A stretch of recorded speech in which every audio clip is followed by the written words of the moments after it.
Durante a Batalha de Stalingrado, soldados alemães aprenderam a temer muitas coisas. O frio, a fome, a artilharia soviética, os escombros que escondiam a morte em cada esquina. Mas, entre todos os horrores daquele inferno urbano, havia um medo específico que não vinha do céu nem do chão. Vinha do silêncio. Boatos começaram a circular entre as tropas da Wehrmacht.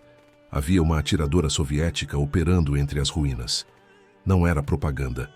Não era exagero. Era estatística. Homens experientes simplesmente deixavam de responder. Oficiais caíam com tiros limpos, impossíveis de localizar. Patrulhas inteiras se recusavam a avançar. O mais perturbador não era o número de mortos, era quem estava causando aquilo. Ela não era um mito criado depois da guerra. Ela estava lá e estava caçando. Seu nome era Lyudmila Pavlichenko, e esta é a história de como uma jovem comum se transformou no pior pesadelo do exército alemão. Lyudmila Mikhailovna Pavlichenko nasceu em 12 de julho de 1916, na cidade de Bila Tserkva, então parte do Império Russo. Sua infância não foi marcada por guerra, mas por transição. O mundo ao redor dela mudava rapidamente, e a União Soviética que emergia exigia um novo tipo de cidadão. Disciplinado, produtivo, resiliente. Quando sua família se mudou para Kiev, Lyudmila ainda era adolescente. Diferente do estereótipo que mais tarde tentariam construir, ela não demonstrava nenhuma inclinação violenta. Era estudiosa, determinada e competitiva. Gostava de esportes, especialmente tiro, não por agressividade, mas por controle. O tiro esportivo exigia silêncio, respiração, paciência. Exigia algo que poucos jovens dominavam: a capacidade de esperar. Na União Soviética dos anos 1930, clubes paramilitares eram comuns. O regime incentivava jovens a se prepararem para uma guerra que todos sabiam ser inevitável. Lyudmila ingressou em um clube de tiro quase por desafio pessoal. Alguns rapazes zombavam dela. Diziam que aquilo não era lugar para mulheres. Ela não discutia. Ela acertava o alvo. Rapidamente, instrutores perceberam algo incomum. Lyudmila não atirava por impulso. Ela analisava vento, distância, posição. Ajustava o corpo com precisão quase matemática. Não buscava velocidade. Buscava certeza. Ao mesmo tempo, sua vida seguia um caminho aparentemente comum. Ingressou na Universidade de Kiev para estudar história. Queria ser professora ou pesquisadora. A guerra, naquele momento, era apenas uma abstração distante. Mas a Europa já estava em chamas. Em 1939, a Alemanha invadiu a Polônia. Em 1940, a França caiu. A União Soviética observava com cautela, sabendo que o pacto de não agressão com Hitler era temporário. Muito temporário. Lyudmila continuava seus estudos. Lia sobre conflitos passados, sobre impérios que acreditavam ser invencíveis. Aprendia sobre cercos, resistência, desgaste psicológico. Ainda não sabia, mas estava estudando o próprio futuro. Em 22 de junho de 1941, tudo mudou. A Operação Barbarossa começou antes do amanhecer. A Alemanha nazista lançou a maior invasão militar da história contra a União Soviética. Milhões de soldados atravessaram fronteiras. Cidades foram bombardeadas. Linhas inteiras colapsaram em semanas. Kiev entrou em estado de pânico. Lyudmila não hesitou. Ela se apresentou voluntariamente ao escritório de recrutamento. Não pediu função administrativa. Não pediu enfermagem. Pediu combate. O oficial responsável tentou redirecioná-la. Disse que havia outras formas de servir. Disse que aquilo não era lugar para uma mulher. Lyudmila insistiu. Ela colocou sobre a mesa seus registros de tiro, suas pontuações, seus certificados. Não levantou a voz. Apenas apresentou fatos. Depois de horas de resistência burocrática, veio a concessão. Ela poderia entrar, mas apenas após provar que era capaz. Levaram-na para um campo improvisado. Um rifle Mosin Nagant foi colocado em suas mãos. Um alvo foi posicionado à distância. 2 tiros. 2 acertos. O silêncio foi absoluto. Naquele momento, Ninguém ali imaginava o que aquela decisão significaria nos meses seguintes. Ninguém sabia que estavam autorizando não apenas a entrada de uma voluntária, mas o nascimento de uma arma psicológica. Lyudmila Pavlichenko foi aceita no Exército Vermelho como atiradora. Ela ainda não havia disparado contra um ser humano. Ainda não conhecia o peso real da morte. Mas a guerra estava vindo até ela. Rápido, brutal e sem retorno. Na próxima parte, veremos o primeiro combate, o momento em que a estudante de história encara o abismo e decide não recuar. A guerra raramente começa com ódio. Ela começa com choque. Para Lyudmila Pavlichenko, o primeiro dia na linha de frente não trouxe glória nem discursos patrióticos. Trouxe confusão. O som contínuo da artilharia transformava o ar em algo sólido, pesado. O chão vibrava. O horizonte parecia sempre em movimento, mesmo quando nada se mexia. Ela foi enviada para o setor de Odessa, uma cidade costeira, agora cercada por forças do eixo. As posições soviéticas eram improvisadas. Trincheiras rasas, sacos de areia, prédios danificados usados como abrigo. Nada lembrava os campos de tiro organizados que ela conhecia. O rifle em suas mãos era o mesmo Mosin Nagant, mas agora o alvo respirava. Lyudmila passou os primeiros dias observando. Não por medo, mas por necessidade. Atiradores inexperientes morriam rápido. Expor-se cedo demais era suicídio. Ela aprendeu a identificar padrões, como os soldados alemães se moviam, como oficiais se destacavam involuntariamente, como o silêncio precedia o avanço. O momento veio sem cerimônia. Um soldado alemão surgiu entre escombros, ajustando o capacete, relaxado demais para alguém em território hostil. Lyudmila alinhou a mira. A respiração ficou curta. O dedo hesitou por uma fração de segundo. Ela pensou em tudo o que aprendera nos livros, em cercos, em batalhas decisivas, em estatísticas. Então pensou em algo mais simples. Se ele viver, outros morrerão. Ela apertou o gatilho. O homem caiu. Não houve satisfação. Não houve triunfo. Apenas um silêncio estranho, quase artificial, como se o mundo tivesse parado por um instante para registrar o que acabara de acontecer. Lyudmila não comemorou, não falou com ninguém. Apenas mudou de posição, como fora treinada. Naquela noite, ela não dormiu. Não porque se arrependesse, mas porque compreendia algo novo. A distância emocional era tão importante quanto a precisão técnica. Quem deixasse o peso psicológico entrar cedo demais não sobreviveria. Nos dias seguintes, novos combates vieram. Lyudmila começou a atuar com mais confiança. Seu método era meticuloso, não disparava sem certeza, não buscava números, buscava impacto. Ela passou a mirar em alvos específicos, observadores, operadores de metralhadora, mensageiros, homens cuja ausência desorganizava unidades inteiras. Cada disparo tinha um efeito que ia além de um corpo no chão. Oficiais começaram a notar. Relatórios mencionavam uma atiradora que não errava. Soldados comentavam sobre a mulher de Kiev. Mas a verdadeira transformação aconteceu internamente. Lyudmila deixou de pensar em cada tiro como um evento isolado. Passou a enxergar o combate como um sistema, um jogo cruel de paciência, posicionamento e desgaste psicológico. Ela também percebeu algo perturbador. O inimigo reagia de forma diferente quando percebia que estava sendo observado por alguém que não conseguia localizar. Movimentos se tornavam hesitantes. Avanços atrasavam. O medo começava a se infiltrar. Odessa resistiu por semanas além do esperado. Quando a cidade finalmente foi evacuada, Lyudmila já não era uma voluntária inexperiente. Seu número de abates confirmados crescia. Mais importante ainda, sua reputação começava a viajar mais rápido do que ela própria. Ela foi transferida para Sevastopol, na Crimeia, um ponto estratégico vital e um futuro campo de massacre. O que a aguardava ali não era apenas combate urbano intenso. Era o início de algo novo, uma guerra dentro da guerra, onde atiradores de elite caçavam uns aos outros em silêncio absoluto.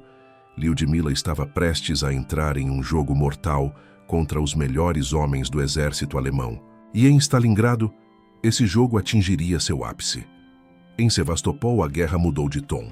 Já não se tratava apenas de linhas avançando ou recuando. Tratava-se de tempo, de quem aguentaria mais, de quem cometeria o primeiro erro. A cidade estava cercada. O mar atrás, o inimigo à frente. Cada prédio era uma fortaleza improvisada. Cada colina, um ponto de observação mortal. Foi ali que Lyudmila Pavlichenko deixou de ser apenas uma atiradora eficiente e se tornou algo mais perigoso. Um problema estratégico. Os alemães começaram a notar padrões. Oficiais desapareciam em pontos específicos. Mensageiros caíam sempre nos mesmos corredores de avanço. Metralhadoras eram silenciadas antes mesmo de entrarem em ação. Não era sorte, era método. E método exige inteligência por trás. Relatórios alemães passaram a mencionar um atirador soviético de precisão incomum. Inicialmente, assumiram tratar-se de um homem experiente. Enviaram seus próprios snipers para neutralizá-lo. Homens treinados, veteranos da frente ocidental, acostumados a caçar alvos humanos. Eles não sabiam que estavam entrando em um jogo que Lyudmila compreendia melhor do que eles. Ela não buscava duelos diretos. Não se expunha para provar habilidade. Preferia vencer antes do confronto começar. Observava hábitos, anotava horários, percebia pequenas rotinas. Um capacete ajustado sempre no mesmo ponto. Uma cabeça que surgia por segundos a mais do que o necessário. Quando o duelo finalmente ocorria, ela já sabia onde o inimigo estaria. Um sniper alemão foi encontrado morto com um único tiro limpo. Depois outro. Depois outro. Os sobreviventes começaram a mudar de posição com frequência, mas isso apenas os tornava previsíveis de outra forma. Lyudmila não se movia por impulso. Movia-se por leitura. Ela passava horas imóvel, enterrada entre escombros, usando sombras projetadas por ruínas para quebrar silhuetas. Aprendeu a usar reflexos de vidro quebrado para detectar movimento. Aprendeu a distinguir o som de passos apressados do som de um homem tentando parecer invisível. Os alemães começaram a sentir algo novo: frustração. Não conseguiam localizar o atirador. Não conseguiam antecipar seus movimentos. E pior, não conseguiam intimidá-lo. Cada tentativa de resposta parecia gerar apenas mais baixas. Foi nesse ponto que algo mudou definitivamente. Prisioneiros capturados relataram com hesitação que o atirador soviético era uma mulher. No início, oficiais alemães riram. Consideraram propaganda, uma tentativa de elevar moral soviética. Mas os números não mentiam. Os tiros continuavam. A precisão continuava. O medo crescia. Quando a confirmação veio, o efeito psicológico foi devastador. Não porque fosse uma mulher, mas porque isso quebrava a lógica interna do inimigo. Se até mesmo uma mulher podia caçá-los assim, o que mais estava errado naquela guerra?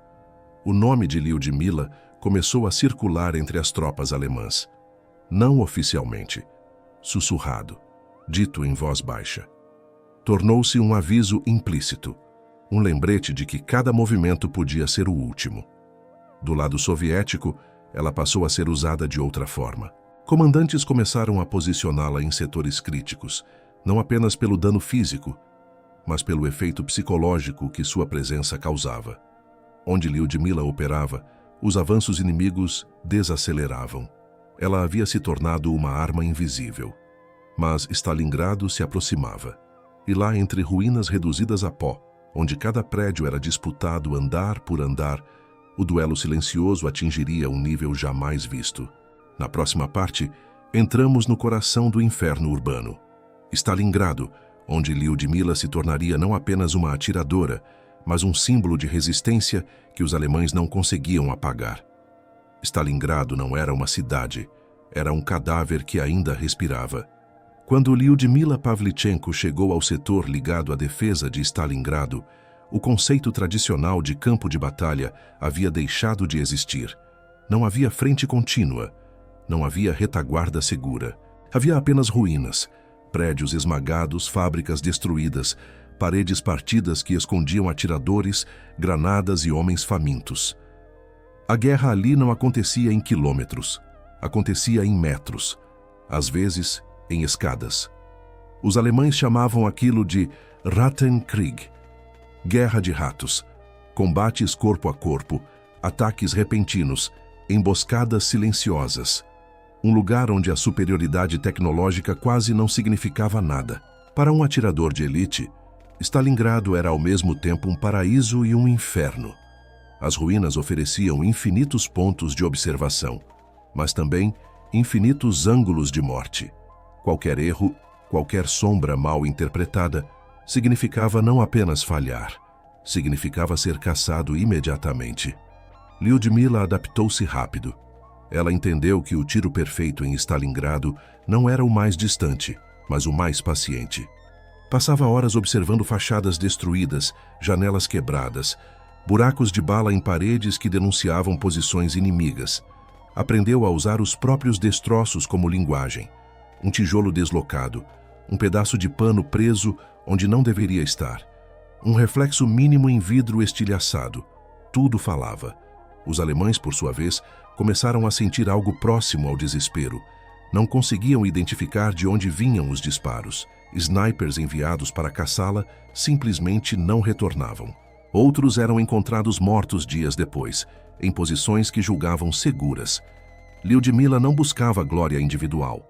Ela operava integrada à infantaria, coordenando-se com unidades que avançavam prédio por prédio. Seu papel era abrir caminho, quebrar resistência, desorganizar liderança inimiga. E fazia isso com precisão cirúrgica. Cada oficial abatido atrasava ordens. Cada observador eliminado cegava uma unidade inteira. Cada silêncio forçado criava hesitação. Aos poucos, algo mudou no comportamento alemão. Soldados começaram a evitar janelas. Passaram a se mover agachados, mesmo quando não havia fogo ativo. Patrulhas noturnas diminuíram. O medo não vinha apenas da morte, vinha da imprevisibilidade. Relatos capturados mais tarde mostrariam o impacto psicológico. Um soldado escreveu em seu diário: "Não sabemos onde ela está, mas sabemos que está aqui." Esse ela não precisava de nome. Lyudmila se tornara uma presença constante, quase abstrata. Não era vista, mas sentida. Uma força invisível que transformava decisões simples em dilemas mortais. Em um dos episódios mais emblemáticos, Lyudmila passou 3 dias inteiros duelando com um sniper alemão altamente treinado. Nenhum disparo desperdiçado, nenhuma exposição desnecessária. Apenas observação, paciência e leitura do inimigo. No 3º dia, o erro veio. Um movimento sutil demais para ser percebido por alguém comum. Um reflexo mínimo. Um ajuste de posição feito um segundo tarde demais. Lyudmila disparou. O duelo terminou sem espetáculo, sem comemoração. Apenas com silêncio. Com cada vitória, sua reputação crescia. Não apenas entre soviéticos, mas entre os próprios alemães. A informação de que uma mulher estava causando aquilo corroía ainda mais o moral. Não por preconceito simples, mas porque destruía qualquer narrativa de superioridade. Stalingrado não estava sendo vencida apenas por tanques ou divisões inteiras. Estava sendo defendida por indivíduos que se recusavam a desaparecer. Lyudmila era um desses indivíduos. Mas o custo começava a se acumular. A guerra urbana exigia mais do que precisão. Exigia resistência mental absoluta. A cada dia, ela via companheiros morrerem. A cada noite dormia em escombros sabendo que poderia não acordar. E ainda assim, continuava. Na próxima parte, veremos o limite humano sendo testado. Quando ferimentos, perdas pessoais e exaustão colocam Lyudmila diante de uma escolha: continuar lutando ou ser retirada da linha de frente. Em Stalingrado, sobreviver não significava estar inteiro. Lyudmila Pavlichenko já não media o tempo em dias, mas em posições ocupadas e abandonadas. Cada mudança de abrigo era uma aposta. Cada noite, uma negociação silenciosa com o próprio corpo. O frio entrava nos ossos, a poeira dos escombros grudava nos pulmões. O barulho constante da artilharia nunca cessava completamente. E então vieram os ferimentos. O primeiro não atirou de combate. Estilhaços de morteiro atingiram seu rosto de raspão. Sangrou. Foi tratada ali mesmo. Voltou para a posição no dia seguinte. Não por heroísmo teatral, mas porque sabia que sua ausência seria sentida imediatamente. O segundo ferimento foi mais sério. Uma explosão próxima a lançou contra uma parede destruída. Concussão. Zumbido constante nos ouvidos. Dores de cabeça que não iam embora. Mesmo assim, ela insistiu em continuar. O comando soviético começou a se preocupar. Lyudmila não era mais apenas uma atiradora. Era um símbolo vivo. Sua contagem oficial já ultrapassava centenas. Cada número era usado em relatórios, discursos e jornais. Ela representava algo maior do que si mesma. A prova de que Stalingrado resistia. Mas símbolos também sangram. Durante uma missão de observação, Lyudmila perdeu alguém próximo. Um companheiro de combate, com quem havia dividido posições, silêncio e sobrevivência, foi morto por um sniper alemão enquanto tentava se mover entre ruínas. Ela viu o corpo cair. Não pôde reagir. Não pôde ajudá-lo. Aquilo quebrou algo. Não externamente, internamente. A guerra exige distanciamento emocional, mas há limites. A perda constante começou a pesar de forma diferente. Não como medo, mas como exaustão. Um cansaço profundo, acumulado, que nenhuma noite mal dormida explicava sozinha. Lyudmila continuava eficaz. Continuava letal, mas estava mais silenciosa, mais fechada. Passava ainda mais tempo observando, menos tempo falando. Seus movimentos tornaram-se automáticos, quase mecânicos. Os médicos de campo alertaram. Mais um ferimento sério poderia ser fatal. O comando, relutante, tomou uma decisão difícil. Lyudmila seria retirada da linha de frente, não como punição, como preservação. Ela resistiu. Argumentou que ainda podia lutar, que outros estavam em condições piores, que Stalingrado precisava de cada atirador experiente. Mas a decisão estava tomada. Em 1942, após meses ininterruptos de combate, Lyudmila Pavlichenko deixou o fronte ativo, oficialmente por ferimentos, extraoficialmente porque o Exército Vermelho não podia se dar ao luxo de perder aquilo que ela havia se tornado.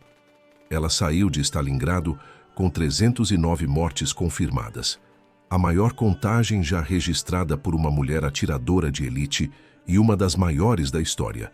Mas ela não saiu ilesa. O silêncio que antes era sua arma, agora a acompanhava de outra forma. Sons altos a faziam estremecer, multidões a incomodavam. O peso do que havia feito e do que havia visto começava a se impor. Lyudmila acreditava que sua guerra havia terminado. Ela estava errada. Na próxima parte, veremos como o conflito assumiu uma nova forma. A guerra da propaganda, onde Lyudmila foi enviada não para matar, mas para falar. E onde sua voz teria impacto muito além do campo de batalha. Lyudmila Pavlichenko não foi retirada da guerra. Ela foi realocada. Em 1942, enquanto Stalingrado ainda ardia e o Exército Vermelho lutava por cada quarteirão, o Kremlin tomou uma decisão estratégica. A guerra não era travada apenas com rifles e tanques. Era travada com opinião pública, com alianças, com narrativa. E Lyudmila se tornara uma narrativa poderosa demais para permanecer nas ruínas. Ela foi enviada como parte de uma delegação oficial soviética aos Estados Unidos e ao Canadá. Sua missão não era simbólica, era direta. Convencer o Ocidente a abrir uma segunda frente contra a Alemanha nazista. Para Lyudmila, aquilo foi um choque maior do que qualquer explosão. Ela saiu de uma cidade em ruínas para salões iluminados, hotéis confortáveis, plateias curiosas. Pessoas bem vestidas queriam vê-la, não como soldado, mas como curiosidade, como exceção, como espetáculo. A imprensa americana não sabia como lidar com ela. Repórteres perguntavam sobre maquiagem no fronte, sobre saias, sobre se ela sentia falta de coisas femininas. Perguntas que ignoravam completamente o fato de que ela havia passado meses enterrada em escombros, caçando e sendo caçada. Lyudmila ficou em silêncio no início. Observava. calculava, até que decidiu falar. Em um discurso que se tornaria lendário, ela olhou para a plateia e disse: "Tenho 25 anos e já matei 309 invasores fascistas. Não acham, senhores, que já se esconderam atrás de minhas costas por tempo demais?" O impacto foi imediato. O salão silenciou. Não havia agressividade teatral em sua voz. Havia cansaço. Um cansaço profundo de quem havia visto demais. Aquela frase correu jornais, rádios, discursos políticos. Pela primeira vez, parte do público americano ouviu a guerra pela boca de alguém que não falava em mapas ou estatísticas, mas em sangue e ruínas. Lyudmila não era carismática no sentido tradicional. Ela não sorria fácil. Não fazia concessões emocionais. E exatamente por isso era impossível ignorá-la. Eleanor Roosevelt percebeu isso rapidamente. A primeira-dama dos Estados Unidos aproximou-se de Lyudmila não como figura política, mas como mulher que compreendia o peso da exposição pública. As duas desenvolveram uma relação de respeito mútuo. Eleanor tornou-se uma espécie de ponte, protegendo Lyudmila da curiosidade vazia e amplificando sua mensagem real. Durante a turnê, Lyudmila falou para fábricas, sindicatos, universidades. Sempre repetia a mesma essência. A guerra não era abstrata, não era distante. Cada atraso em abrir uma nova frente custava vidas reais, naquele exato momento, em cidades como Stalingrado. Mas essa nova guerra tinha um custo diferente. Lyudmila começou a sentir algo estranho. Culpa.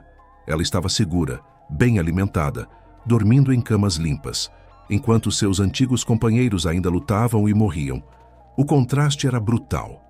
Em entrevistas, sua expressão permanecia dura, quase fechada. Nos bastidores, sofria. Ela não se via como heroína. Via-se como sobrevivente. E sobreviver naquele contexto, às vezes parecia uma traição silenciosa. Ainda assim, ela cumpriu sua missão. A pressão internacional cresceu.